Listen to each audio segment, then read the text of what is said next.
Salut à tous, j'espère que vous allez bien. On se retrouve aujourd'hui pour une nouvelle vidéo. On va parler du FC Barcelone qui va recevoir l'équipe d'Eibar demain 19h15 au Camp Nou. Donc match très intéressant pour continuer cette remontée au classement.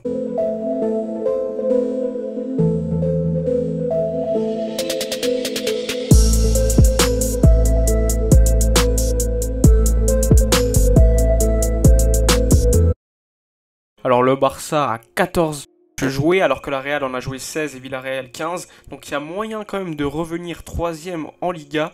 De victoire contre Eibar. Évidemment, il faudra attendre les performances des autres équipes, mais ça serait quand même très intéressant de revenir, surtout que le Real Madrid en ce moment ne perd pas beaucoup. Tico Madrid, eux, ils sont sur un rythme quand même assez démentiel. Il y a juste eu la défaite contre le Real, mais globalement, ils n'ont pas perdu en Liga cette saison. Pour espérer pouvoir lutter pour la 2ème, 3ème place, absolument battre Eibar qui est en difficulté en ce moment. On regarde quand même les derniers matchs entre le Barça et Eibar, on voit quand même des gros scores en faveur du FC Barcelone, des 5-0, des 3-0, des 6-1.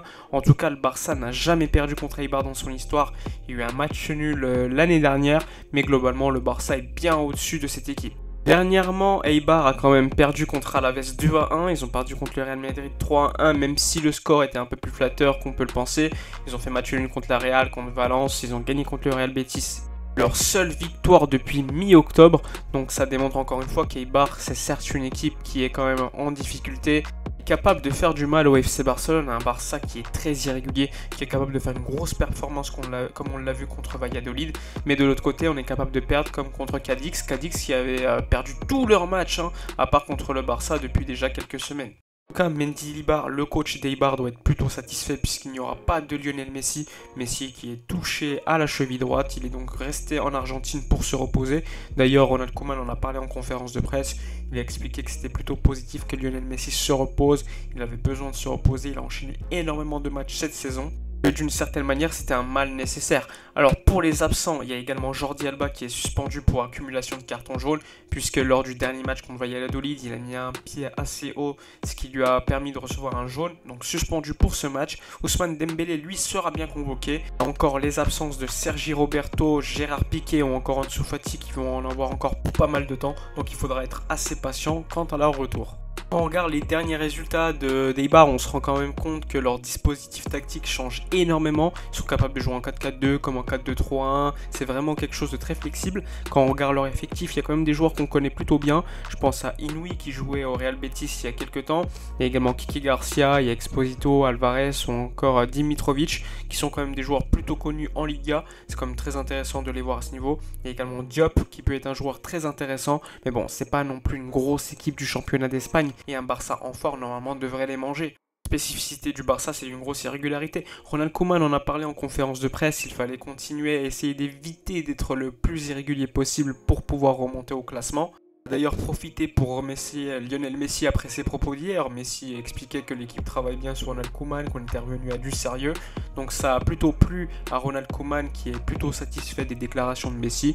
Messi qui, je le rappelle, on est cette interview quand même entre deux défaites, Cadix et la Juve, et pourtant il a quand même déclaré une telle chose. Donc ça démontre encore une fois qu'il y a quand même du boulot qui est effectué, qu'on ne voit pas forcément au niveau de certains résultats, puisqu'il y a quand même des erreurs défensives assez gravissimes de la part de Ter Stegen, Clément Lenglet ou encore d'autres.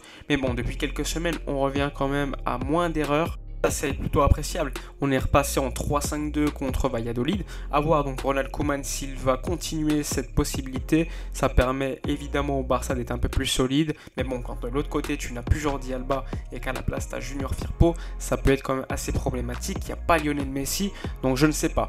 Peut-être repasser en 4-2-3-1. Ousmane Dembélé est de retour, puisqu'avoir un ailier de sa trempe, c'est quand même plutôt intéressant dans un tel dispositif. Dans un 3-5-2 également, mais quand tu n'as pas Jordi Alba, comme je vous l'ai dit, c'est plutôt dangereux. Après, défensivement, tu seras peut-être un peu plus solide. Après, sur les côtés, ça peut être assez problématique sur le côté gauche. En tout cas, avec l'absence de Lionel Messi, il y a certains joueurs qui vont se la jouer. Je pense notamment à Coutinho ou encore Antoine Griezmann, qui vont probablement remplacer sur le papier Lionel Messi. Et donc, ça sera le match pour eux, pour démontrer qu'ils ont le niveau, qu'ils ont les capacités d'être très intéressants, d'apporter certaines choses. En conférence de presse a également parlé de Pedri. Il a expliqué que c'était un exemple pour quelqu'un qui venait d'arriver pour son âge, qu'il était très humble, qu'il travaillait tous les jours à l'entraînement Il avait donc un grand futur au Barça. D'ailleurs, ses performances montrent que c'est un grand joueur déjà. Il a certes que 18 ans, mais bon, sur le terrain, l'âge, ça veut rien dire. Il a quand même sorti des sacrées performances cette saison déjà, que ce soit contre Valladolid, que ce soit également contre la Juve lors du match aller. Il y a quand même des gestes qui ne mentent pas et Pedri c'est un joueur très très fort. Après il faudra évidemment qu'il s'améliore sur certaines facettes, par exemple de tirer au but, d'oser, mais globalement c'est déjà un joueur très impressionnant. Il peut jouer numéro 10, il peut jouer sur le côté gauche comme faux ailier, il peut également être relayeur gauche, c'est un joueur qui est en plus polyvalent, on l'a même vu dans certains matchs comme double pivot avec Frenkie de Jong, donc ça démontre encore une fois la polyvalence de ce joueur, un travailleur très jeune qui démontre pourquoi le Barça l'a recruté pour 5 millions d'euros. Enfin bref, on parle maintenant du 11 que personnellement je titulariserai, ainsi que celui de Ronald Koeman. Alors personnellement, sans surprise, en défense centrale, très quand même une défense à 3 avec Clément Lenglet, Araujo ainsi que Oscar Mingueza. Sur le côté gauche, Junior Firpo, sur le côté droit, Serginho Dest. Puis au milieu de terrain, je mettrais bien Frenkie de Jong accompagné de Miralem Pjanic ainsi Pedri. Et après devant, je vois bien Coutinho accompagnant Griezmann. Pas forcément de Martin Braithwaite, Braithwaite qui a enchaîné énormément de matchs, je pense qu'il a besoin de se reposer. En face c'est que Eibar, et puis au pire des cas si ça se déroule mal tu fais rentrer Ousmane Dembélé pour quelques minutes. Faut pas oublier qu'il a joué, il s'est entraîné très peu pour l'instant, donc c'est plutôt logique qu'il soit sur le banc. On aura peut-être le problème du numéro 9, mais j'estime qu'Antoine Griezmann contre Eibar est capable de faire le travail, tout comme Coutinho en numéro 10, tant qu'accompagnant d'Antoine Griezmann, je pense qu'il est capable de faire ce job, surtout qu'il est en difficulté en ce moment. Je pense que son poste idéal c'est quand même d'être dans l'axe, il n'y a pas Messi, il pourrait en profiter.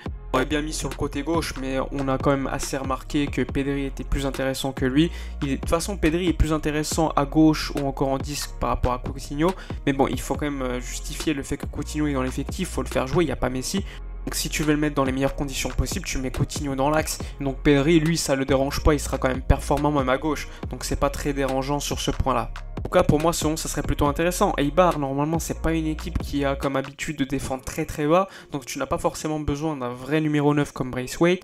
Raclé, ça sera évidemment les côtés. C'est pour ça que pour moi Serginho Dest ainsi que Firpo devront être très importants. Si Firpo ne fait pas le job, au pire des cas, tu auras Pedri qui pourra apporter certaines choses, certaines créativités sur le côté gauche. C'est là que tu remarques que tu as quand même cruellement besoin d'un joueur comme Trincao en forme, ou encore comme Dembélé, ou encore Ansu Fati évidemment que je n'ai pas cité, mais bon, comme il est blessé de longue date, c'est assez compliqué d'en parler. En tout cas, dans les commentaires, n'hésitez pas à me dire votre 11 idéal. Je sais bien que ça sera différent du mien, mais bon, c'est très intéressant d'en parler. Il y a énormément de possibilités dans ce 11. On sait qu'il y a des absents, on sait qu'il y a des joueurs qui sont pas forcément en forme, mais il faut peut-être les récupérer pour certains matchs. En face, c'est certes Eibar, c'est pas une grosse équipe, donc tu peux quand même essayer de récupérer certains joueurs qui n'ont pas démontré la valeur qu'ils ont en réalité. De l'autre côté, je peux comprendre qu'il faut mettre des joueurs un peu plus confirmés, un peu plus en forme, parce que le Barça est irrégulier, on est 5e du championnat, même si on peut passer 3e, donc ça serait totalement compréhensif d'avoir un tel discours. En tout cas, n'hésitez pas d'en parler dans les commentaires, moi je lis tous les commentaires, sachez-le. Profite également pour vous remercier suite aux commentaires que j'ai reçus après l'interview de Lionel Messi. Ça a été très intéressant de vous lire, de voir vos avis. Je vous remercie. Je vous souhaite également de bonnes fêtes. On va passer bientôt en 2021 en espérant que cette année soit mieux que celle qu'on vient de subir, que ce soit au niveau sportif ou au niveau de votre vie en général de manière globale. D'ailleurs, je voulais également vous dire que j'ai un nouveau micro, donc je sais que parfois ça peut être assez problématique, on n'entend pas assez bien, mais pour l'instant j'essaie de l'expérimenter, j'essaie de voir comment ça fonctionne, et de toute façon je pense qu'avec le temps je vais maîtriser, ça sera un peu mieux. Il était important de vous préciser cela, parce que je recevais pas mal de commentaires en me disant qu'on m'entendait pas assez, mais bon j'essaie de régler le problème, ne vous inquiétez pas. Bref, comme d'habitude, commentez, likez, partagez, abonnez-vous à la chaîne. N'oubliez pas de donner votre pronostic, votre 11 idéal pour ce match. Moi, je vous dis à la prochaine pour l'après-match, demain tout simplement. Donc d'ici là, comme d'habitude, portez-vous bien.